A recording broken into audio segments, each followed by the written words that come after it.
영혼을 성장시키는 책 소개방 영성 책방입니다. 오늘은 목회 데이터 연구소에서 나온 부흥하는 교회, 쇠퇴하는 교회, 부흥하는 교회, 쇠퇴하는 교회, 부제는 교회의 부흥과 생존을 통계로 말한다를 요약 리뷰해 드리겠습니다. 이 책은 전국의 부흥하는 교회와 쇠퇴하는 교회의 담임 목사와 교인 총 1320명을 대상으로 설문조사하고 부흥하는 교회 담임 목사 5명과 쇠퇴하는 교회 담임 목사 5명을 인터뷰한 결과를 바탕으로 부흥하는 교회의 특징 14가지와 쇠퇴하는 교회의 특징 8가지를 설명한 책입니다. 서문의 제목이 우리 교회도 충분히 살아날 수 있다. 우리 교회도 충분히 살아날 수 있다입니다. 부흥하는 교회는 목회자가 아닌 성도 중심이고 소그룹을 통한 목회를 하고 있다. 부흥하는 교회는 봉사자, 세례자, 3040, 다음 세대가 증가하고 있고 복음에 대한 인식이 명확하고 예배에 대한 기대와 몰입이 높았고 활기차고 긍정적인 분위기가 있다. 목회자는 통제자가 아닌 동반자, 교인들은 출석자가 아닌 사역자이며 변화에 수용적이고 긍정적이다. 반면 쇠퇴하는 교회는 구조적인 피로가 누적되어 있다. 평신도는 수동적이고 목회자 중심의 목회를 하고 있으며 소그룹이나 다음 세대가 빈약하다. 전도와 선교에 대한 관심이 약하고 갈등과 무관심과 체념이 일반화되어 있고 변화에 대한 거부감이 심하다. 전반적으로 조직은 있는데 생명력이 미약한 구조적인 쇠퇴가 뚜렷했다. 지금은 회복보다는 전환이 요구되는 시점이다. 회복보다 전환. 단순히 코로나 이전 상태로 회귀하는 것이 아니라 새로운 사역과 문화와 리더십과 복음 전달 방식을 모색해야 한다. 교회는 본질에 충실하면서도 시대의 언어를 담아낼 수 있는 유연성을 가져야 한다. 유연성.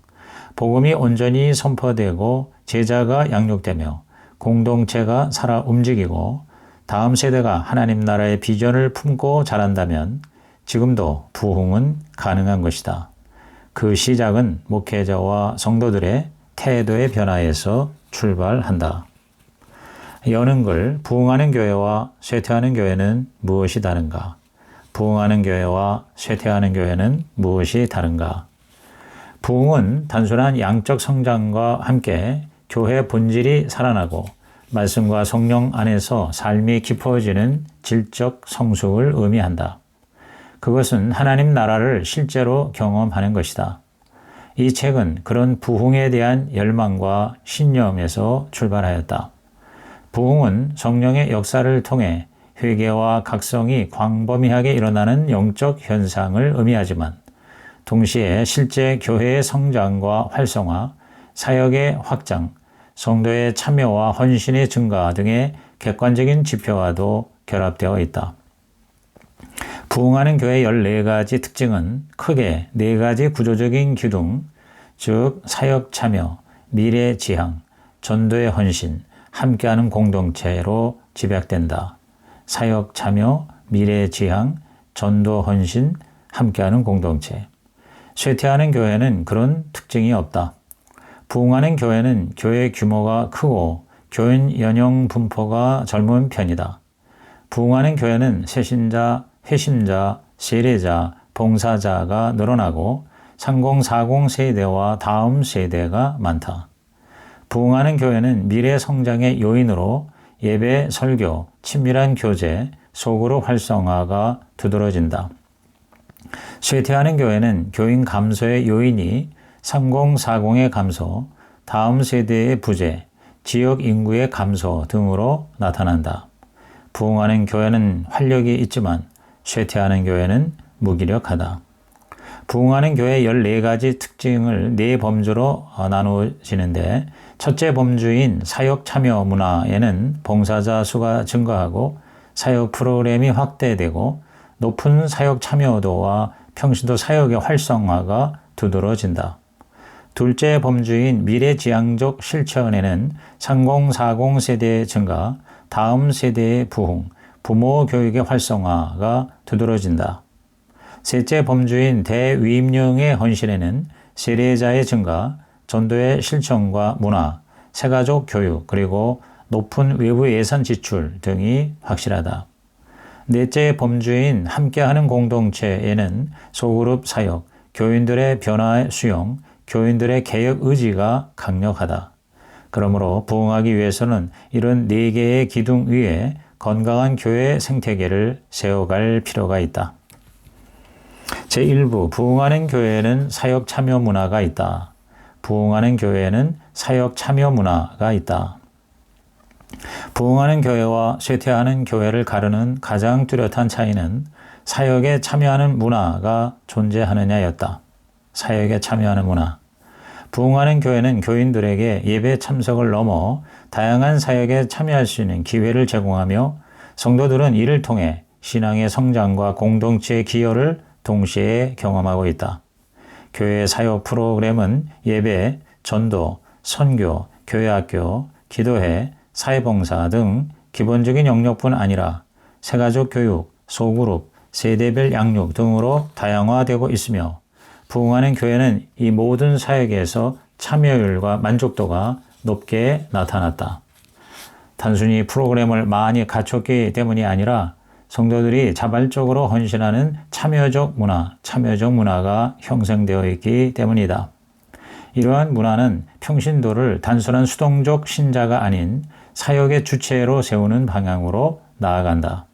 부흥하는 교회는 성도의 영적인 필요를 채우는 동시에 그들을 봉사자로 세우는 데 헌신하고 있으며 이는 자연스럽게 평신도 사역의 활성화를 이어지고 있다. 1장 봉사자 수의 증가. 부담 없이 편안하게 해주는 교회가 아닌 봉사자가 많은 교회가 부흥한다. 교인들에게 얼마나 만족을 주는가가 아니라 얼마나 많은 교인이 실제 봉사자로 세워지는가가 교회 부흥의 결정적인 요소다. 교회는 본질적으로 그리스도를 따르고 헌신하는 제자들의 공동체이기 때문이다. 부흥하는 교회의 14가지 특징 중에 가장 강력한 것이 봉사자의 증가다. 단지 출석 성도가 늘어나는 것이 아니라 헌신하는 사람이 많아질 때 교회는 부흥하는 것이다. 코로나 이전에 비교할 때 부흥하는 교회는 봉사자가 52% 늘어났지만 쇠퇴하는 교회는 2% 미만에 불과했다. 봉사의 삶은 제자도의 첫걸음이다. 새신자는 회심자, 세례자, 봉사자가 되는 단계를 거치면서 제자가 된다. 회심, 세례, 봉사, 제자. 봉사자가 되는 것은 단순한 신자가 아니라 제자가 되는 것을 의미한다. 봉사자가 대형 교회에서만 늘어나는 것이 아니다. 작은 교회일지라도 부흥하는 교회는 성도들이 적극적으로 사역에 참여하는 교회다. 실제로 작은 교회는 비율상 큰 교회보다 더 봉사자가 많을 수밖에 없다. 교회는 정서적인 위로와 내면의 평안을 바라는 종교 소비자들의 쇼핑 장소가 아니다. 예수 그리스도를 따르는 제자들의 공동체로서 하나님 나라의 복음을 전하고 세상을 섬기는 제자를 양성하는 공동체이다. 목회자의 가장 큰 사명은 성도를 봉사자로 세우는 것이다. 부흥하는 교회에서 나타난 봉사자의 증가는 에베소서 4장이 추구하는 전교인 사역화라는 성경적 비전을 이루는 것을 의미한다. 그런 점에서 훈련이 절대적으로 중요하다. 부흥하는 교회는 성도를 봉사자로 세우는 데에 전력하므로 코로나라는 엄혹한 시기를 잘 통과할 수 있었다. 봉사자의 증가는 교회 공동체의 활성화와 성숙도를 나타내는 지표라고 할 수 있다. 2장 사역 프로그램의 확대. 봉사자가 증가하려면 사역 프로그램이 다양해야 한다. 부흥하는 교회는 사역 프로그램이 코로나 이전에 비해 44%가 증가했으나 쇠퇴하는 교회는 8%만이 증가했다. 사역 프로그램의 증가는 교회 규모와 직접적인 관련은 없다. 오히려 사역 프로그램의 증가는 영적 필요에 대한 응답으로 이해해야 한다. 즉, 교회가 변화하는 시대에 성도의 다양한 필요와 상황에 민감하게 반응하여 영적 생활에 활기를 가질 수 있게 하는 것이다. 특히 디지털 환경에서 온 온라인 사역을 위한 다양한 프로그램이 늘어나고 있다. 온라인 사역. 부흥하는 교회는 교인들이 사역에 참여하는 장을 열어주고 교인들도 적극적으로 반응한다. 그러한 사역 프로그램의 증가는 교회의 미래를 밝게 해준다. 왜냐하면 3040 세대와 다음 세대의 증가와 밀접한 관련성이 있기 때문이다. 3040 교인들이 증가한 교회일수록 사역 프로그램의 수도 증가했다. 부흥하는 교회 80% 이상이 다음 세대의 수가 증가했다는 것은 사역 프로그램의 증가가 교회의 젊은 세대의 사역 활성화와 연동됨을 의미한다. 다음 세대 3040의 증가, 고령자 비율 15% 미만이라는 세 영역은 사역 프로그램의 증가가 가장 눈에 띄는 지점이다. 사역 프로그램의 증가는 교회의 변화 수용 태도와도 관련이 있다. 92%가 전통보다 변화를 더 선호했다. 건물이 없는 어느 부흥하는 교회는 주중에 서울 전역에 흩어져서 50개의 성경 공부반을 가동하고 교인의 60% 이상이 참여하고 있다고 했다. 장소가 중요한 것이 아니라 성도들의 삶 자체를 말씀의 공동체로 세우는 것이다. 창의적이고 다양한 사역 프로그램으로 제자를 세우는 것이다. 이는 교회가 단순히 주일 예배만 드리는 것이 아니라 교인들의 삶 전반에 걸쳐 그리스도를 닮아가도록 훈련하는 공동체여야 함을 시사한다. 성도들에게 부담을 주고 바쁘게 하는 것이 아니라 그리스도의 제자가 되어 봉사의 삶에 헌신하도록 높은 기대 수준을 가지는 것이다. 3장 높은 사역 참여도, 높은 사역 참여도. 사역 프로그램이 많은 것보다 더 중요한 것은 교인들의 실제 사역 참여율이 높아야 한다. 사역 참여율. 교인 모두가 공동체 일원으로 사역에 자발적으로 참여하는 교회 구조와 문화가 부흥의 촉진제가 된다. 신앙의 수준 혹은 단계와 관계없이 부흥하는 교회는 사역 참여가 증가했고 쇠퇴하는 교회는 그렇지 못했다. 부흥하는 교회는 직분에 관계없이 전 성도의 사역 참여도가 높다. 사역 참여도는 성도 개인의 수준이나 직분과 무관하게 교회 자체가 얼마나 교인들에게 의미 있고 만족한 신앙생활의 장을 마련하느냐에 달려있다. 교인들이 사역에 참여하기 위해서는 교회에서 영적인 갈급함이 채워지고 다른 교인들과의 교제가 즐거워야 한다. 무엇보다 매주 참석하는 예배와 설교에서 은혜를 경험해야 한다. 부흥하는 교회는 예배와 설교에 대한 평균 만족도가 70% 이상이다.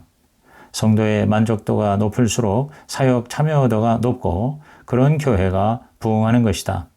작은 교회일지라도 부흥하는 교회는 80% 이상이 목사의 설교에 만족한다고 응답했다. 1000명 이상의 부흥하는 교회의 설교 만족도는 거의 90%에 가깝다.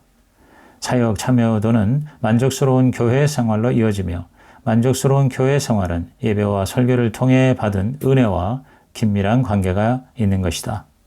사역 참여는 단지 일손 공급의 문제를 넘어 성도의 영적 성장에 헌신하는 목회적인 열매로 볼 수 있다. 영적 필요를 채우고 성장할 때 이는 공동체성의 회복, 소속감, 정체성의 강화로 이어지며 결국 예배, 헌금, 봉사, 전도 등 교회의 모든 기능에 파급 효과를 일으킨다. 이로 인해 사역 참여는 교회 전체의 영적인 생동감과 적극적인 신앙생활의 분위기를 높이는 요인이 되는 것이다. 그런 점에서 사역 참여는 부흥하는 교회와 쇠퇴하는 교회를 가르는 핵심적 차이라고 할 수 있다. 봉사자가 많다는 것은 그만큼 많은 교인이 자신의 은사를 활용하여 교회를 세우고 있다는 의미다. 목회자가 성도들과 비전을 공유하고 사역에 적극적으로 참여하게 하는 것은 모든 교회에 주어진 전략적 과제다. 봉사하라고 독려만 하지 말고 사역에 참여하고 싶게 만드는 환경을 조성해야 한다. 그런 환경은 교회가 성도 한 사람 한 사람을 그리스도의 몸을 세우는 귀한 지체로 인정하고 은사를 발휘할 기회를 제공하며 함께 동역하는 공동체를 만들어갈 때 더욱 공고해질 것이다. 4장 평신도 사역의 활성화, 평신도 사역의 활성화. 봉사자 사역 프로그램, 사역 참여가 많다는 것은 평신도 사역이 활성화되고 있다는 증거다. 부흥하는 교회는 70% 이상 평신도 사역이 활발하다고 응답했다.